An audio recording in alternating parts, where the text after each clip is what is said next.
घनाभ की लंबाई, चौड़ाई एवं ऊंचाई क्रमशः इतना दिया हुआ है। घनाभ आपको पता है, उसमें लेंथ, विड्थ, हाइट होता है सब कुछ, ठीक है। ये दिया हुआ है, लेंथ दिया हुआ है इसका 10, विड्थ दिया हुआ है सपोज कर लो 8 और हाइट दिया हुआ है 6। तो इसका विकर्ण होगा। कल हमने एक फॉर्मूला पढ़ा था, डायरेक्ट फॉर्मूला, अंडर रूट क्या था, एल स्क्वायर बी स्क्वायर और एच स्क्वायर, ठीक है। तो इसका कितना स्क्वायर होता है 36, इसका कितना होता है 64। तो 36 64 100 हो गया और इसका 100 होगा, इसका मतलब कितना हो गया 200। 200 का अंडर रूट निकालेंगे तो कितना होगा 10 तो ये 100 और 2 है ना, तो 10 रूट 2। तो इसमें है 10 रूट 2 भाई, ये हमारा ए नंबर जो है आंसर हो जाएगा, ठीक है। क्लियर है, पता चला ना किस फॉर्मूले से किए। नेक्स्ट अपने पास देना डस्टर का नीचे वाला क्वेश्चन तब तक आप करो, मैं फिर इसको लेकर गया।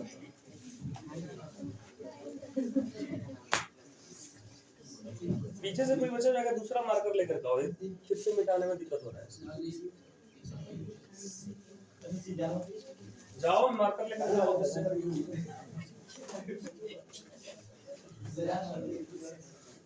32 नंबर क्वेश्चन है, यदि किसी घन का प्रत्येक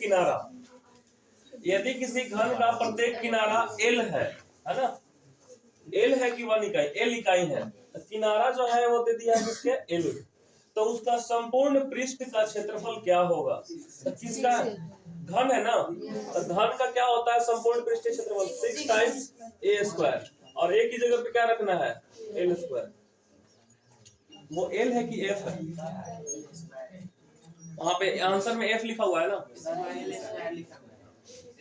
अच्छा L स्क्वायर लिखा हुआ है, बहुत बढ़िया लिखा हुआ है, लग रहा है कि F है, तो आंसर हो जाएगा उसका बी नंबर, ठीक है। और फिर वर्ग इकाई भी लिख दिया साथ में। नेक्स्ट क्वेश्चन है, अर्धगोले के संपूर्ण पृष्ठ का क्षेत्रफल क्या होता है।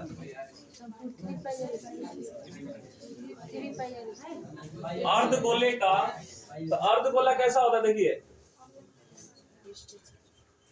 ऐसे होता है, आधे का तो हो जाएगा 2 पाई आर स्क्वायर, ठीक है, इसका बाहर वाले का, और इस ढक्कन को भी तो बंद करना पड़ेगा ना, इस ढक्कन का होता है पाई आर स्क्वायर, तो कितना हो जाएगा जोड़ देंगे तो 3 पाई आर स्क्वायर है ऑप्शन में, बी नंबर ऑप्शन, ठीक है। इसका भी वही आ है।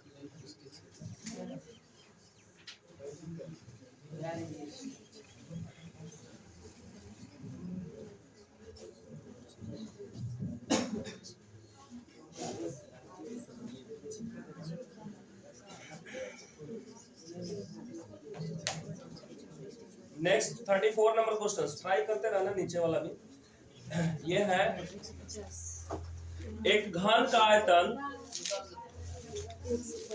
125 मीटर क्यूब है, तो घन का आयतन कितना होता है, फॉर्मूला a क्यूब, कितना दिया हुआ है 125, उसका कुल पृष्ठीय क्षेत्रफल, जब हम a निकालेंगे तभी ना, तो ये जब इस साइड आता है तो क्या हो जाता है क्यूब रूट हो जाता है, और इसका कितना आंसर होगा 5। तो जब हमारे पास a बराबर 5 निकल गया, तो संपूर्ण पृष्ठीय क्षेत्रफल कितना होता है 6 टाइम्स a स्क्वायर, तो 6 into 5 का स्क्वायर 25, और 25 से कितना होता है 150, तो 150 हो जाएगा, ठीक है।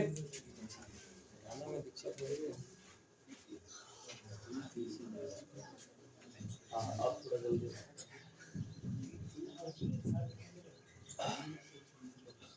नेक्स्ट, उसके बाद से क्वेश्चन से कर लिया ये वाला 35। आर त्रिज्या वाले गोला का आयतन क्या होता है, डायरेक्ट फॉर्मूला है, ठीक है। तो गोला का आयतन कितना होता है 4/3 बाई आर क्यूब, ठीक है। नेक्स्ट है नीचे लड्डू का आकार, अब ये वाला क्वेश्चन जो है शंकु हो जाएगा, ऊपर चला गया क्या। 36 नंबर, लट्टू का आकार किस ठोस आकृति के समान होता है। तो देखो लट्टू का आकार सिर्फ शंकु नहीं होता है, अर्धगोला भी होता है, लेकिन इसका आंसर जो दिया होगा वही ना, तो शंकु दिया है तो शंकु ही लिखेंगे। क्योंकि जो लट्टू होता है कुछ ऐसे होता है, ठीक है। तो ये ऊपर वाला अर्धगोला होता है, नीचे वाला उल्टा शंकु होता है।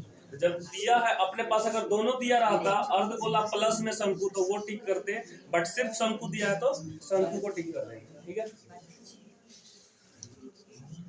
37 नंबर, यदि एक शंकु की त्रिज्या 14 सेंटीमीटर हो, आर दिया हुआ है, तो इसकी तिर्यक ऊंचाई एल पूछा नहीं, अच्छा इसका दिया हुआ है, तिर्यक ऊंचाई भी कितना दिया हुआ है 15 सेंटीमीटर हो, तो शंकु का संपूर्ण पृष्ठीय क्षेत्रफल क्या होता है? देखो संपूर्ण पृष्ठीय क्षेत्रफल पाई आर एल और प्लस में पाई आर स्क्वायर, यही होता है ना। क्योंकि देखो शंकु होता है ऐसे, तो इधर जो ओपन करते हैं तो उसका क्या हो जाता है पाई आर एल, प्लस में ये नीचे वाले का क्या होता है पाई आर स्क्वायर। जैसे कि ढक्कन जो उसका लगाएंगे तो ढक्कन लगेगा तो क्या हो जाएगा पाई आर स्क्वायर, तो पाई आर कॉमन है तो एल प्लस आर, तो हमें इसकी जरूरत है, तो एल भी दिया हुआ है आर भी दिया है, निकल जाएगा। देखो अब पाई का मान भी रख दिया है तो 22/7 ले लेंगे, 22/7 गुणे आर का मान कितना 14 गुणे एल कितना है अपने पास 15 और प्लस में 14, 7 गुना 14 हो जाएगा, ये हो जाएगा 44 गुणे ये हो जाएगा कितना 29। जो भी गुणा करके आता है वो आंसर हो जाएगा, तो इधर गुणा कर लेते हैं कितना आ रहा है तो आ जाएगा आंसर, ठीक है। ये कैलकुलेशन वाला उस वीडियो में आ रहा है, एरिया कवर हो रहा है। अब दिखाई दे रहा है कि नहीं? क्योंकि आप ही के लिए है, वो नहीं दिखाई देगा तो फिर सारा मेहनत बेकार चला जाएगा।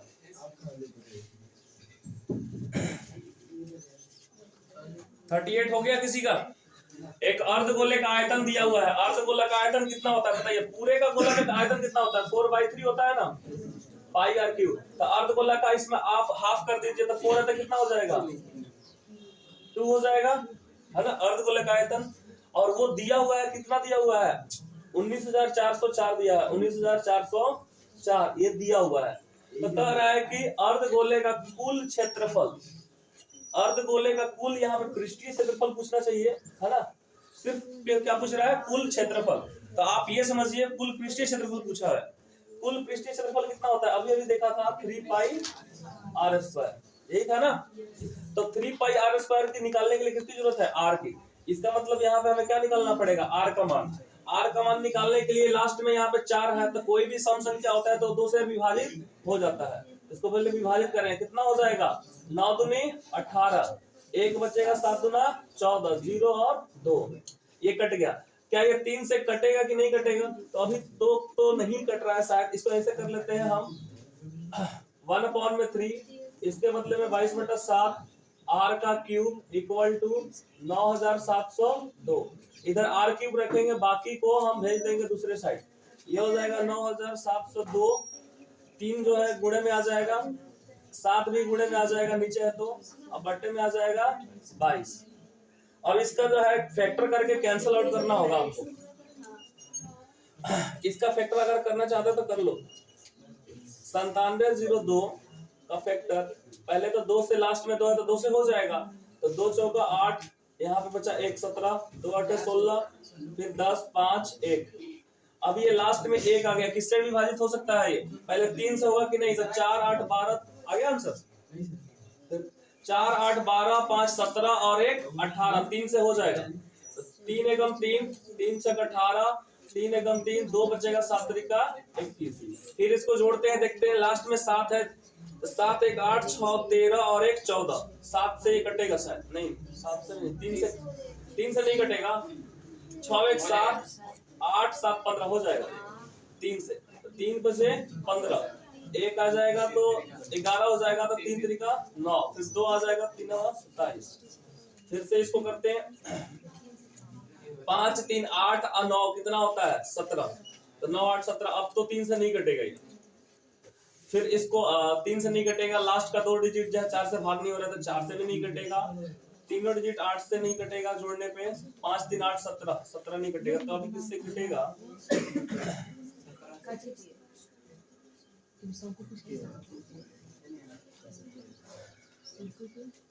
पांच से नहीं कटेगा, 7 से नहीं कटेगा, 7 से एक बार देख लेते, 7 से 49, तो फिर 4, 7 से कट रहा है, तो 7 से कट रहा है तो कितना, 7 सत्ते 49 बचा 4, 4 और 9 फिर से 49 बचेगा, फिर क्या हो जाएगा 7 सत्ते 49। यहाँ पे फिर 7 से कट जाएगा ये 11 बार में, फिर से कट जाएगा 11 बार में, अपने पास ये आ गया इसका। ठीक है, तो अब देखो ध्यान से, इसके बदले में हम क्या लिख लेते हैं, 2 गुणे 3 गुणे 3 गुणे 7 गुणे 7 गुणे 11 गुणे फिर से 3 गुणे ये 7 है ना, नीचे कितना है 22, 11 गुना 22, 2 से ये कट गया, बाकी जो है उसको मल्टीप्लाई करके लिख दो। अब मल्टीप्लाई क्या करना है हमें, तो क्यूब रूट निकालना है ना, ये आ जाएगा, तो 3 अगर होगा तो देखो 1 2 3 एक बाहर निकल जाएगा, 7 भी देखो 1 2 3 एक बाहर निकल जाएगा, इसका मतलब 7 3 21 हमारा क्या आ गया आर, आर का मान 21 आ गया, तो 21 का स्क्वायर कितना होता है, यहाँ पे रख देंगे हम 3 22/7 और 21 का स्क्वायर 441, क्या 7 से ये कटेगा, 7 छक 42 है ना, कट रहा है ना, 7 छक 42 और 7 त्रिका 21। अब इसको गुणा कर दो, तो 22 3 66 में 63 से गुणा करेंगे। ठीक है, 6 3 18 के 8 1 6 3 18 और 1 19 9, फिर 7 36 के 6 3 36 और 3 39। ठीक है, 8 9 6 15 के 5 1 2 और 9 11 41 58 ए नंबर। ठीक है,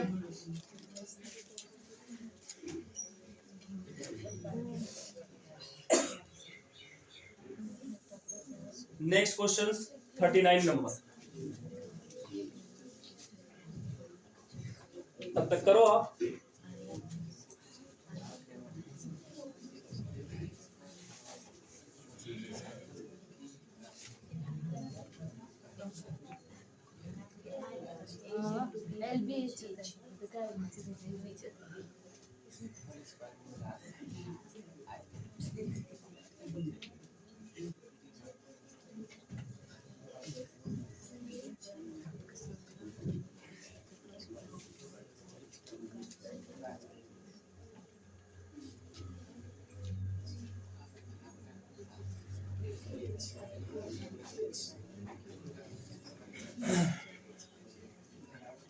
प्रश्न है, एक घनाभ के 3 संलग्न फलकों के क्षेत्रफल, एक घनाभ है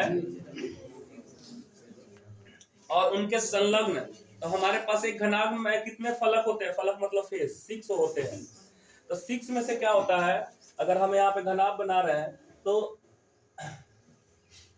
ये वाला हिस्सा जो होगा, ये वाला, ये बिल्कुल इसके अपोजिट वाला क्या होगा, इनके बराबर होगा, ये जो सामने वाला है, ये सामने वाला वो बिल्कुल पीछे वाले के बराबर होगा, और ऊपर वाला जो है नीचे, इसका मतलब 3 ही होगा ना। अगर मैं इसको मान लेता हूँ, इसको मान लेता हूँ x स्क्वायर, इसको मान लेता हूँ y स्क्वायर, ऊपर वाले को मान लिया मैंने z स्क्वायर। x स्क्वायर तभी ना हुआ होगा जब ये भी x होगा, ये भी x होगा, ये y स्क्वायर तब हुआ होगा जब, मतलब आप समझ रहे हो ना।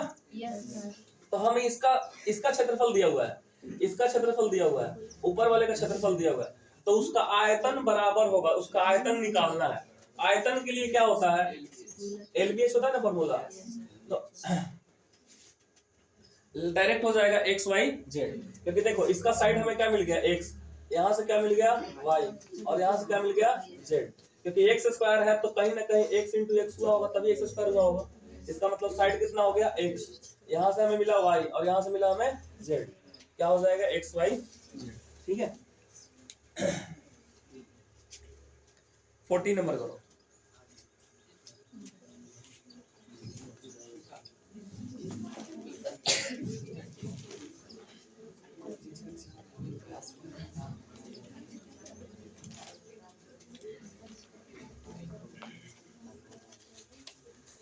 एक धातु का घन जिसकी भुजा 1 सेंटीमीटर है को खींचकर लमड़ाकर 4 mm व्यास का एक तार बनाया गया है, तार की लंबाई क्या होगी। इसको जो एक घन है, छोटा सा एक घन है ना, उसका लंबाई दिया हुआ है, मतलब भुजा की साइड दिया हुआ है 1 सेंटीमीटर, मतलब A = 1 सेंटीमीटर ये दिया हुआ है, उसको खींच करके अब उसको स्क्वायर शेप में नहीं तार बनाया गया। तार कैसा होता है? गोल होता है, इसीलिए ना व्यास दिया है। जहां पे भी व्यास हो समझ लेना क्या है वो चीज क्या है, गोल है। तो एक हमारे पास सपोज कर लो कि ऐसा तार बनाया गया, तार का जो है व्यास दिया हुआ है, कितना दिया है? 4 मिलीमीटर, और ये है सेंटीमीटर में। या तो उसको सेंटीमीटर से मिलीमीटर में कर लो, या फिर इसको मिलीमीटर से सेंटीमीटर। तो हमें क्या करना होगा बताइए? और बाकी वो सेंटीमीटर में आंसर दिया है, तो हमें इसको किस में करना होगा? सेंटीमीटर में। 1 सेंटीमीटर में कितना होता है? 10 मिलीमीटर होता है, पता है ना ये सब चीजें। तो यहाँ पे 4 मिलीमीटर जो है इसको सेंटीमीटर में बदलने 10 ले भाग देंगे तो कितना होगा? 0.4 क्या हो जाएगा? सेंटीमीटर। ये क्या है? इसका व्यास। त्रिज्या बराबर कितना हो जाएगा? r बराबर 0.2। तो इसका मतलब इस जो हमारे पास तार है, तार का त्रिज्या कितना हो गया? 0.2। और ये तार जो होता है कैसा होता है? सिलेंडर होता है ना। सिलेंडर मतलब कहते हैं बेलन, है ना। तो बेलन का आयतन हमें निकालना है, ये बोल रहा है ना। तार की नहीं, सॉरी, तार की लंबाई निकालनी है। तार की क्या निकालनी है? लंबाई L। L मतलब क्या होगा उसमें? H, ठीक है काची? हाँ। तो पहले तो इसका आयतन निकाल लो। आयतन कितना हो जाएगा इसका? 1 का ही क्यूब होगा, तो कितना हो जाएगा? 1 सेंटीमीटर क्यूब। 1 सेंटीमीटर क्यूब जो हमारे पास आयतन होगा उसको तार में बदल देना है। तो तार में जब हम बदलेंगे तो तार का आयतन कितना हो जाएगा? पाई r स्क्वायर h हमें निकालना है। अब यहाँ पे 1 बराबर पाई का मान कितना लेंगे? 22/7। नहीं लेना है सर, पाई दिया हुआ है तो नहीं लेंगे हम, ठीक है, पाई रहने देते हैं। और r का वैल्यू इसका स्क्वायर करेंगे तो देखो, इसका स्क्वायर करेंगे तो 2 दूना 4 होता है, लेकिन उसका गुणा करने के टाइम हमारे पास पॉइंट कितना हो गया? 1 और 1 2। तो 2 डिजिट इधर लाने के लिए ऐसे करेंगे, हम लिखेंगे। इसका मतलब r का मान कितना हो जाएगा? 0.04। और हमें h जो है वो निकालना है। इस दोनों टर्म को हमें ले जाना पड़ेगा नीचे। तो जब नीचे ले जाएंगे तो कितना हो जाएगा? 1 में पाई 0.04, ये हो गया हाइट। अब देखेंगे आंसर मिलाएंगे। आंसर मिला रहे हैं तो ऐसा नहीं है, नीचे से पॉइंट हटाना है। तो पॉइंट हटाने के लिए क्या करेंगे? 100 से गुणा ऊपर भी और 100 से गुणा नीचे भी। अब क्या हो गया? ये ऊपर तो 100 हो जाएगा, नीचे क्या हो जाएगा? पाई इंटू 4 हो जाएगा। 4 कट जाएगा कितने से? 25 बार में। तो कितना हो जाएगा? 25/पाई। कहीं आंसर दिया है तो वही हमारा आंसर हो जाएगा, ठीक है। आया समझ में? नेक्स्ट क्वेश्चन, इसको देखिए तो इस क्वेश्चन को तब तक।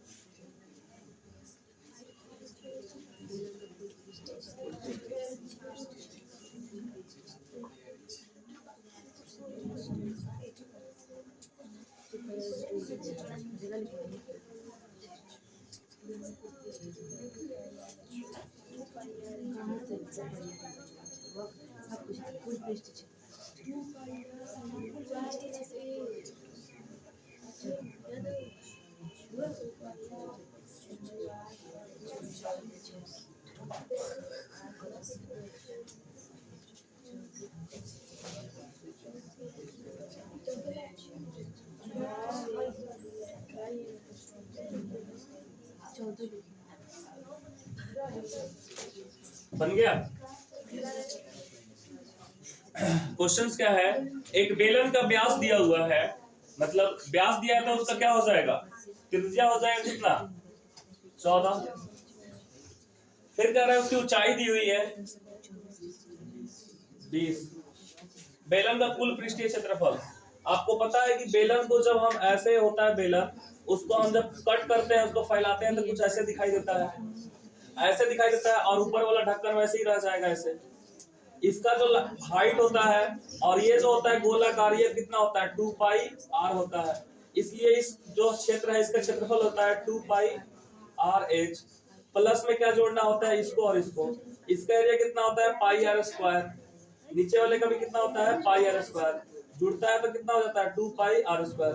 इन दोनों को एक साथ जोड़ने के लिए क्या करते हैं? कॉमन ले लेते हैं। कितना? 2πr। क्या बच जाता है? h + r। यही होता है ना समकोण पृष्ठीय क्षेत्रफल, ठीक है। तो जब ये समकोण पृष्ठीय क्षेत्रफल ये है अपने पास किस किस की जरूरत है, आर की, एच की, दिया हुआ है ना। इसमें पाई का मान रखा हुआ था, रख देंगे हम, यहाँ पे लिखेंगे 2 इंटू 22/7 इंटू में कितना, आर का मान कितना दिया है 14। अब दोनों को जोड़ दीजिए, एच और आर को, दोनों को जोड़ेंगे कितना हो जाएगा, 34 हो जाएगा।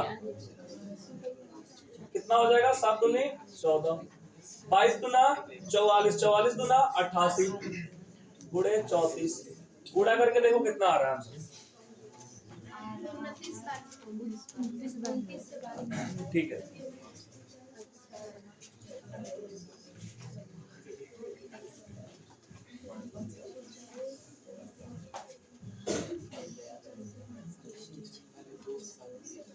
नीचे वाले का तब तक आंसर निकालो।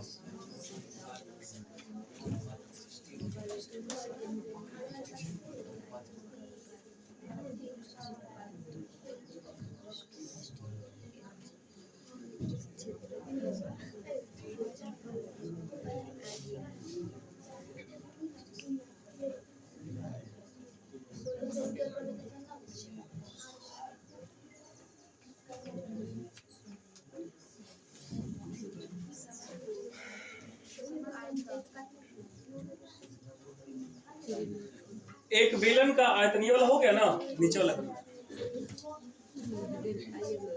समान ऊंचाई वाले दो सम बेलनों के आयतनों का अनुपात, मतलब दो बेलन है, दोनों समान ऊंचाई वाले हैं, उनका अनुपात दिया हुआ है, तो उनके वक्र पृष्ठों के क्षेत्रफल का अनुपात। तो दोनों जो है समान ऊंचाई के है, लेकिन ऊंचाई समान है, लेकिन मोटाई जो है वो अलग अलग होगा, तभी ना इसमें अनुपात आया है। अगर सब कुछ बराबर होता तो 1/1 आता रेशियो। तो ऐसे दो बेलन दिए हुए हैं, उनके आयतनों का, मान के चलो कि इसका मैंने मान लिया R1, ऊंचाई तो सेम ही है, दोनों का एज रहेगा, ठीक है। इसका हो गया R2, तो इसका और इसका आयतन जब हम लिखेंगे तो क्या लिखेंगे, पाई R स्क्वायर H, इसमें R1 लिखेंगे, इसमें पाई R2 square into H। H1 H2 नहीं करेंगे क्योंकि दोनों की ऊंचाई क्या है, समान है। ये भी कट जाएगा, ये भी कट जाएगा, ठीक है। इसका मतलब हमारे पास क्या दिया हुआ है, R1 अपॉन में R2 का होल स्क्वायर बराबर कितना दिया है, 9/16 दिया हुआ है। कर सकते हैं ऐसे। हमें क्या बोला गया है, वक्र पृष्ठ का क्षेत्रफल, सिर्फ वक्र पृष्ठ का क्षेत्रफल, वक्र पृष्ठ के क्षेत्रफल का अनुपात पूछा गया है। वक्र पृष्ठ का क्षेत्रफल क्या होता है, 2πr/h, और इसका भी क्या हो जाएगा 2πr/h। इसका R1 होगा, इसका R2 होगा, ये 2π से 2π कट जाएगा, h से h कट जाएगा, इसका मतलब R1 अपॉन में R2 अगर हम निकाल दें तो काम हो जाएगा। तो यहाँ पे इसको स्क्वायर है, ये इधर आएगा तो क्या हो जाएगा रूट, तो क्या बचेगा 3/4, यही ना होगा, 3/4 इसका आंसर हो जाएगा। आया समझ में?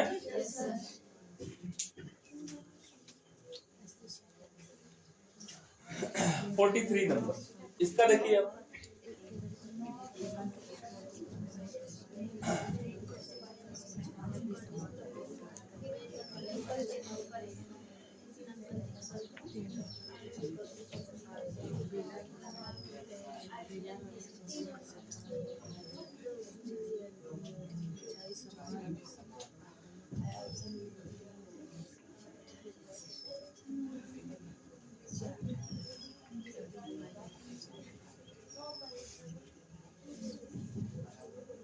हो गया, हो गया क्वेश्चन सी वाला? Yes sir. सबका हो गया है? Yes sir. आगे वाला कीजिए। 44 वो नहीं हुआ था क्या? हो गया था ना। यदि किसी घनाभ की लंबाई, चौड़ाई और ऊंचाई LBH दिया हुआ है तो घनाभ का आयतन क्या होगा, LBH। ये करना पड़ेगा। 45 नंबर क्वेश्चन, 7 सेंटीमीटर त्रिज्या वाले एक अर्धगोले का कुल पृष्ठीय क्षेत्रफल क्या होता है? तो बताइए कि अर्धगोले का कुल पृष्ठीय क्षेत्रफल कितना होता है, 3πr²। जब त्रिज्या दिया हुआ है 7, तो 7 का स्क्वायर कितना हो जाएगा 49, गुणा कर दो कितना है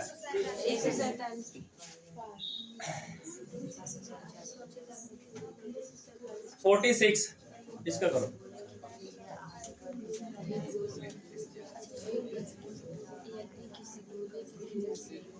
यदि किसी गोले की त्रिज्या आधी कर दी जाए, अगर किसी गोले की त्रिज्या आधी कर दी जाए, ऐसे कल क्वेश्चन किया था, 2 गुना किया था, वहां पे 3 गुना किया था, याद है 27 गुना हो गया था जो, वैसी क्वेश्चन है।